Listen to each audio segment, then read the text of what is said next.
ನಮಸ್ಕಾರ. ಇವತ್ತು ನಾವು ತೆಲಂಗಾಣದ ಸಿಗಾಚಿ ಇಂಡಸ್ಟ್ರೀಸ್ನಲ್ಲಿ ಏನು ಇತ್ತೀಚೆಗೆ ಒಂದು ದೊಡ್ಡ ದುರಂತ ನಡೀತಲ್ಲ, ಹೌದು ಅದರ ಬಗ್ಗೆ ಸ್ವಲ್ಪ ಮಾತಾಡೋಣ. ನಮ್ಮ ಹತ್ರ ಇರೋ ಮಾಹಿತಿ ಪ್ರಕಾರ ಏನಾಯ್ತು ಅಂತ ತಿಳ್ಕೊಳ್ಳೋಣ. ಹೌದು ಇದು ಜೂನ್ 30ನೇ ತಾರೀಕು ಬೆಳಿಗ್ಗೆ ಸುಮಾರು ಒಂದು 9 ಗಂಟೆಗೆ ಅನ್ಸುತ್ತೆ. ಸಂಗಾರೆಡ್ಡಿ ಜಿಲ್ಲೆ ಇದೆಯಲ್ಲ, ಅಲ್ಲಿ ಪಾಶ್ಮೈಲಾರಂ ಇಂಡಸ್ಟ್ರಿಯಲ್ ಏರಿಯಾದಲ್ಲಿ ಅಲ್ಲಿರೋ ಸಿಗಾಚಿ ಇಂಡಸ್ಟ್ರೀಸ್ ಲಿಮಿಟೆಡ್ ಅನ್ನೋ ಫ್ಯಾಕ್ಟರಿ, ಅದರ ಸ್ಪ್ರೇ ಡ್ರೈಯರ್ ಯೂನಿಟ್ನಲ್ಲಿ ಒಂದು ರಿಯಾಕ್ಟರ್ ಸ್ಫೋಟ ಆಗಿದೆ. ಸ್ಪ್ರೇ ಡ್ರೈಯರ್ ಅಂದ್ರೆ ಅದು ಏನದು? ಸ್ಪ್ರೇ ಡ್ರೈಯರ್ ಅಂದ್ರೆ ಈಗ ದ್ರವ ರೂಪದಲ್ಲಿರೋದನ್ನ ತುಂಬಾ ಸಣ್ಣ ಫೈನ್ ಪೌಡರ್ ಆಗಿ ಕನ್ವರ್ಟ್ ಮಾಡೋ ಮಷೀನ್ ಅದು. ಓಕೆ, ಅಂದ್ರೆ ಅಲ್ಲಿ ಅವರು ಮೈಕ್ರೋ ಕ್ರಿಸ್ಟಲಿನ್ ಸೆಲ್ಯುಲೋಸ್ ಮಾಡ್ತಾ ಇದ್ರು ಅಂತಾರಲ್ಲ, ಹೌದು ಆ ಪೌಡರೇ ಕಾರಣ ಆಗಿರ್ಬೋದಾ? ಇದನ್ನ ಮೆಡಿಸಿನ್, ಫುಡ್ ಐಟಮ್ಸ್ ಎಲ್ಲದರಲ್ಲೂ ಬಳಸ್ತಾರೆ ಅಲ್ವಾ? ಹೌದು, ಅದನ್ನೇ ಬಳಸೋದು. ಈಗ ಖಚಿತವಾಗಿ ಅದೇ ಕಾರಣ ಅಂತ ಹೇಳಕ್ಕಾಗಲ್ಲ, ತನಿಖೆ ನಡೀತಿದೆ. ಆದ್ರೆ ಮೊದಲ ಶಂಕೆ ಇರೋದು ಅದ್ರ ಮೇಲೇನೆ. ಯಾಕೆ ಆ ಪೌಡರ್ ಡೇಂಜರಸ್? ಏನಂದ್ರೆ ಈ ಮೈಕ್ರೋಕ್ರಿಸ್ಟಲಿನ್ ಸೆಲ್ಯುಲೋಸ್ ತರಹದ ಕೆಲವು ಕೆಮಿಕಲ್ ಪೌಡರ್ಗಳು ತುಂಬಾ ಸಣ್ಣ ಕಣಗಳಾಗಿದ್ದಾಗ, ಅಂದ್ರೆ ಫೈನ್ ಡಸ್ಟ್, ಅದು ಒಂದು ನಿರ್ದಿಷ್ಟ ಪ್ರಮಾಣದಲ್ಲಿ ಗಾಳಿಯಲ್ಲಿ ಸೇರಿದ್ರೆ ಸ್ಫೋಟ ಆಗೋ ಸಾಧ್ಯತೆ ಇರುತ್ತೆ. ಹೌದು, ಆ ಸ್ಪ್ರೇ ಡ್ರೈಯರ್ ಯೂನಿಟ್ನಲ್ಲಿ ಇದ್ದಕ್ಕಿದ್ದಂತೆ ಪ್ರೆಷರ್ ಜಾಸ್ತಿ ಆಗಿ ಬಹುಶಃ ಈ ಡಸ್ಟ್ ಕಾರಣದಿಂದ ಸ್ಫೋಟ ಆಗಿದೆ ಅಂತ ಈಗ ಪ್ರಾಥಮಿಕವಾಗಿ ಹೇಳ್ತಿದ್ದಾರೆ. ಎಷ್ಟು ದೊಡ್ಡ ಸ್ಫೋಟ ಅಂದ್ರೆ ಪೂರ್ತಿ ಬಿಲ್ಡಿಂಗ್ ಕುಸಿದು ಹೋಗಿದೆ. ಅಯ್ಯೋ, ಇದರ ಪರಿಣಾಮವಂತೂ ಕೇಳೋದಕ್ಕೆ ಭಯ ಆಗ್ತಿದೆ. ಸಾವಿನ ಸಂಖ್ಯೆ ಎಷ್ಟು ಅಂತ ಹೇಳ್ತಿದ್ದಾರೆ. 36 ಅಂತ ಪಕ್ಕ ಆಗಿದೆಯಾ? ಕೆಲವು ಕಡೆ 39 ಅಂತಾನೂ ಓದಿದೆ. ಹೌದು, 36 ಅಂತ ಈಗ ಕನ್ಫರ್ಮ್ ಆಗಿದೆ. ಆಮೇಲೆ ರೆಸ್ಕ್ಯೂ ಆಪರೇಷನ್ನಲ್ಲಿ ಇನ್ನೂ ಕೆಲವು ದೇಹಗಳು ಸಿಕ್ಕಿರೋದ್ರಿಂದ ಆ ನಂಬರ್ ವ್ಯತ್ಯಾಸ ಆಗಿರ್ಬೋದು. ತುಂಬಾ ಜನ ಗಾಯಗೊಂಡಿದ್ದಾರೆ. 36ಕ್ಕಿಂತ ಹೆಚ್ಚು ಜನಕ್ಕೆ ಗಾಯಗಳಾಗಿವೆ. ಅದ್ರಲ್ಲೂ ಸುಮಾರು 30 ಜನಕ್ಕೆ ತುಂಬಾ ಸುಟ್ಟ ಗಾಯಗಳಾಗಿವೆ. ಅವರ ಸ್ಥಿತಿ ಗಂಭೀರವಾಗಿದೆ ಅಂತ ಸುದ್ದಿ. ನಿಜಕ್ಕೂ ಇದು ದೊಡ್ಡ ದುರಂತ. ಇಂಥ ಟೈಮಲ್ಲಿ ರಕ್ಷಣಾ ಕಾರ್ಯ ಕೂಡ ತುಂಬಾ ಕಷ್ಟ ಅಲ್ವಾ? ಖಂಡಿತ. ಅಲ್ಲಿ NDRF ಅಂದ್ರೆ ನ್ಯಾಷನಲ್ ಡಿಸಾಸ್ಟರ್ ರೆಸ್ಪಾನ್ಸ್ ಫೋರ್ಸ್ ಮತ್ತೆ STRF ರಾಜ್ಯದವರು, ಸ್ಥಳೀಯ ಫೈರ್ ಬ್ರಿಗೇಡ್ ಎಲ್ಲರೂ ಒಟ್ಟಿಗೆ ಕೆಲಸ ಮಾಡಿದ್ದಾರೆ. ಓಕೆ. ಇನ್ನೊಂದು ವಿಶೇಷ ಅಂದ್ರೆ ಈ ಸಲ ರೊಬೋಟಿಕ್ ಸಾಧನಗಳನ್ನು ಬಳಸಿದ್ದಾರೆ ಅಂತ ಗೊತ್ತಾಯ್ತು.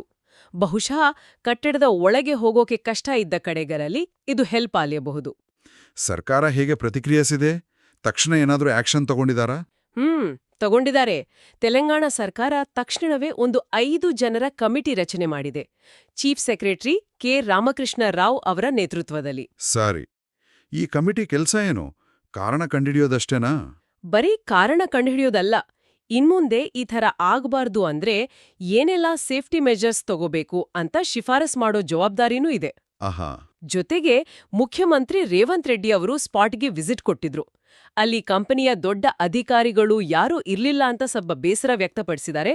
ಹಾಗೆ ಕಂಪನಿನೇ ಇದಕ್ಕೆ ಜವಾಬ್ದಾರಿ ಹೊರಬೇಕು ಅಂತಾನೂ ಸ್ಟ್ರಾಂಗ್ ಆಗಿ ಹೇಳಿದ್ದಾರೆ. ಅಂದ್ರೆ ಬರೀ ಆಕ್ಸಿಡೆಂಟ್ ಅಲ್ಲ, ನೆಗ್ಲಿಜೆನ್ಸು ಇರಬಹುದಾ ಅನ್ನೋ ಸೂಚನೆನಾ? ಹೌದು, ಆ ಕಡೆಗೂ ಗಮನ ಹರಿಸ್ತಿದ್ದಾರೆ ಅನ್ನೋ ಹಾಗೆ ಕಾಣಿಸ್ತಿದೆ. ಸಂತ್ರಸ್ತರಿಗೆ ಪರಿಹಾರದ ಬಗ್ಗೆ ಏನಾದರೂ ಘೋಷಣೆ ಆಗಿದೆಯಾ? ಆಗಿದೆ. ಮೃತಪಟ್ಟವರ ಕುಟುಂಬಗಳಿಗೆ ತಲಾ 1 ಕೋಟಿ ರೂಪಾಯಿ, ಗಂಭೀರವಾಗಿ ಗಾಯಗೊಂಡವರಿಗೆ 10 ಲಕ್ಷ ಮತ್ತೆ ಬೇರೆ ಗಾಯಾಳುಗಳಿಗೆ 5 ಲಕ್ಷ ರೂಪಾಯಿ ಪರಿಹಾರ ಘೋಷಿಸಿದ್ದಾರೆ.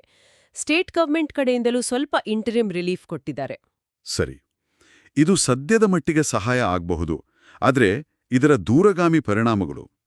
ಕಂಪನಿ 90 ದಿನ ಪ್ರೊಡಕ್ಷನ್ ನಿಲ್ಲಿಸಿದೆ ಅಂದ್ರೆ ಅದು ದೊಡ್ಡ ನಷ್ಟ ಅಲ್ವಾ?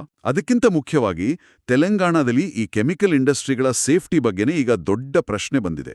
ಖಂಡಿತವಾಗಿಯೂ. ಇದು ರೀಸೆಂಟ್ ಹಿಸ್ಟ್ರಿಲಿ ತೆಲಂಗಾಣದಲ್ಲಿ ನಡೆದ ಅತ್ಯಂತ ಭೀಕರ ಇಂಡಸ್ಟ್ರಿಯಲ್ ಆಕ್ಸಿಡೆಂಟ್ಗಳಲ್ಲಿ ಒಂದು ಅಂತ ಹೇಳ್ಬೋದು.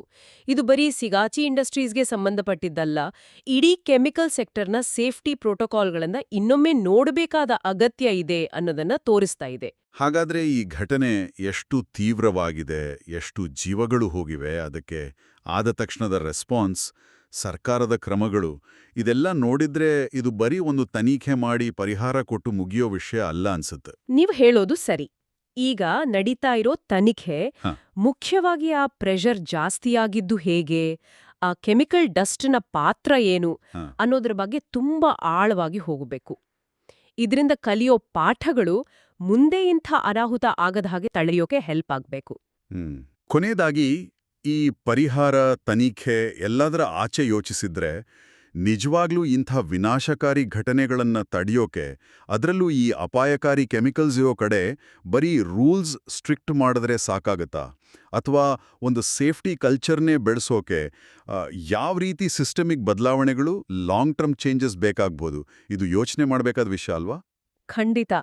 ಇದು ಬಹಳ ಮುಖ್ಯವಾದ ಪ್ರಶ್ನೆ. ಈ ಚರ್ಚೆಗೆ ಧನ್ಯವಾದಗಳು. ಧನ್ಯವಾದಗಳು.